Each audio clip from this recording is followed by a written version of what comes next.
জায়গায় যদি বিসমিল্লাহ পড়তে ভুলে যান, আপনার জীবনে বিপদ আসতে আর কিছু লাগবে না, বরকত কমতে আর কিছু লাগবে না। এই 3 জায়গায় যথেষ্ট। খুব মারাত্মক একটা বিষয়। বিসমিল্লাহ তো মোটামুটি সব ভালো কাজের শুরুতেই পড়া হয়, তবে সব জায়গায় ভুলে গেলে ওই 3 জায়গায় মিনিমাম ভুলা উচিত নয়। তার মধ্যে 1 নাম্বার যেটা, এটা আমি সবচেয়ে গুরুত্বপূর্ণ মনে করি, সেটা হচ্ছে বর্তমান পরিস্থিতিতে, এটা হচ্ছে আপনার বাথরুমে প্রবেশের শুরুতে বিসমিল্লাহ বলা। অনেকে বলতে পারেন হুজুর বাথরুমে ঢুকবেন আবার বিসমিল্লাহ কিভাবে? বাথরুমের শুরুতে তো আমরা আল্লাহুম্মা ইন্নী আউযু বিকা মিনাল খুবসি ওয়াল খাবাইস পড়ি, এটা না আমরা পড়ি। হ্যাঁ, এটার ব্যাপারে আল্লাহর হাবিব সাল্লাল্লাহু আলাইহি ওয়াসাল্লাম জানিয়েছেন।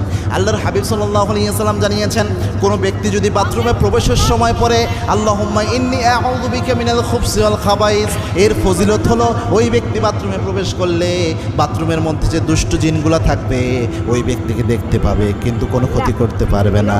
কিন্তু কোনো ব্যক্তি যদি বিসমিল্লাহ লাগিয়ে দিতে পারে, বিসমিল্লাহি আল্লাহুম্মা ইন্নী আউযু বিকা মিনাল খুবসি ওয়াল খাবাইস, এই বিসমিল্লাহ সহ যদি দোয়াটা পড়তে পারে,